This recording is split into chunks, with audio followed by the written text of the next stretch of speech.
बिस्मिल्लाहिर्रहमानिर्रहीम। हुलूल माह मुबारक रजब की मैं आप लोगों की खिदमत में मुबारकबाद पेश करना चाहती हूँ। मौला इमाम मूसा काज़िम अलैहिस्सलाम की एक हदीस माह रजब के बारे में बयान करना चाहूँगी कि मौला की हदीस है कि रजब जन्नत में एक नहर का नाम है कि जिसका पानी दूध से ज़्यादा सफ़ेद और शहद से ज़्यादा मीठा है। और माह मुबारक रजब में जो मोमिन या मोमिना एक दिन रोज़ा रखे तो वो इस नहर से सैराब होंगे। अब इस महीने के कुछ अमाल हैं, मुनासिबतें हैं, विलादतें हैं, लेकिन मैं इन अमाल की तरफ मुख्तसरन इशारा करना चाहूँगी कि जिसमें सर फ़हरिस्त पहली जुमेरात माह मुबारक रजब की है कि जिसको लैलतुर रग़ाइब का नाम दिया गया है। लेकिन चूँकि ये रात गुज़र चुकी है तो हम इससे गुज़र कर आते हैं 13 रजब आमाल उम्मे दाऊद की तरफ। 13 रजब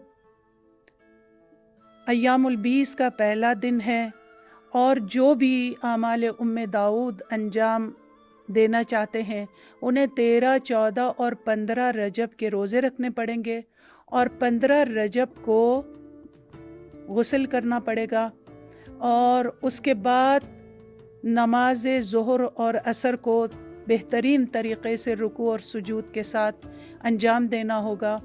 और दुआ की किताबों में मौजूद है कि जो भी आमाल उम्मे दाऊद बजा लाना चाहते हैं उनके लिए बेहतर है कि किसी ऐसे खलवत यानी ऐसे तन्हाई में बैठें कि वहाँ पर कोई उनको उनके इस खामोशी में और इस इबादत में खलल न डाले, और बेहतर है कि किसी से कलाम भी ना करें और अपनी पूरी तवज्जो इस अमल पर करें, क्योंकि आमाल उम्मे दाऊद ज़ालिमों के शर से, मुसीबतों से, बलाहों से निजात दिलाती है। बहुत मुजर्रब अमल है ये, दुआ है आमाल उम्मे दाऊद।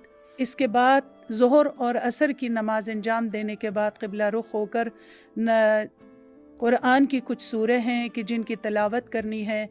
उसमें सर फ़हरिस्त जो है वो सूरह अनाम है, सूरह बनी इसराइल है, सूरह काफ, सूरह लुक़मान, सूरह यासीन, सूरह साफ़ात, सूरह हामीम सजदा, सूरह हामीम दुखान, सूरह फ़त, सूरह वाक़िया, सूरह मुल्क, सूरह नून और सूरह इंशिक़ाक़ के बाद आखिर कुरान तक तिलावत करनी है। और इन सूरों की तिलावत करने के बाद इसके बाद एक मुख्तसर सी दुआ है, उसको अंजाम देना है। ये आमाल उम्मे दाऊद और इसमें मौला अली अलैहिस्सलातु वस्सलाम की विलादत भी है 13 रजबुल मुरज्जब को। अब हम आते हैं 27 रजब की तरफ। शब 27 रजब इसके कुछ अमाल हैं।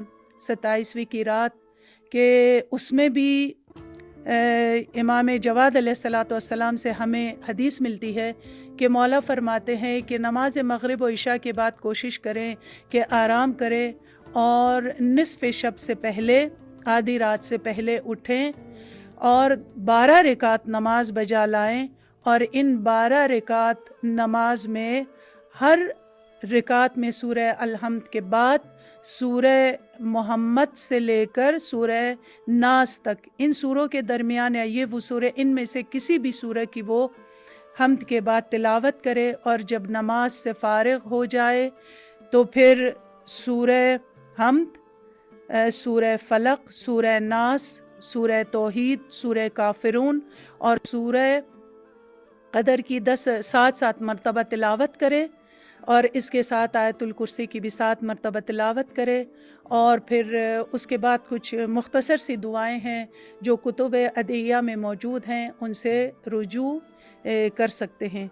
इसी तरह 27 का दिन है जो कि ईद मबअस का दिन है और ये मुसलमानों के लिए बहुत बड़ी ईद है और इसमें सर फ़हरिस्त गुस्ल है और उसके बाद रोज़ा रखना है कि जो इतनी अहमियत का हामिल है कि साल के 49 दिनों में से एक दिन 27 रजब का दिन है कि जिसके रोज़े को एक ख़ास हैसियत हासिल है, एक इम्तियाज़ी हैसियत हासिल है कि अगर कोई इस दिन को रोज़ा रखे तो 70 साल रोज़े के बराबर का सवाब उसे हासिल होगा। इसमें भी पैगंबर गिरामी इस्लाम और हज़रत अली अलैहिस्सलातु वस्सलाम की इसमें ज़ियारत है कि जो पढ़ी जाती है मखसूस इस दिन, और सलावात भेजने का बहुत ज़्यादा सवाब है। کہ اس میں پڑھی جاتی ہے۔ سورہ توحید پڑھنے کا بہت زیادہ ثواب ہے کہ اس میں پڑھی جاتی ہے، اور بعض جگہوں پر اس میں بھی درج ہے کہ 12 رکعت نماز ہے، اور اس 12 رکعت نمازوں میں جو کہ 2 رکعت کر کے پڑھی جاتی ہے، سورہ الحمد کے بعد کوئی بھی سورہ پڑھ سکتے ہیں، کوئی بھی سورہ پڑھ سکتے ہیں، اور اس کے بعد 4 مرتبہ سورہ الحمد، اور 4 مرتبہ سورہ فلق، 4 مرتبہ سورہ ناس اس کی تلاوت کی جاتی ہے، اور 4 مرتبہ بہتر ہے کہ آیت الکرسی کی بھی تلاوت کی جائے۔ انشاءاللہ کہ خدا ہمیں توفیق دے کہ رجب المرجب کے ان بہترین دنوں کو ہاتھ سے نہ جانے دیں، اور اپنی عبادتوں میں ہمیں فراموش نہ کرے۔ والسلام علیکم ورحمۃ اللہ وبرکاتہ۔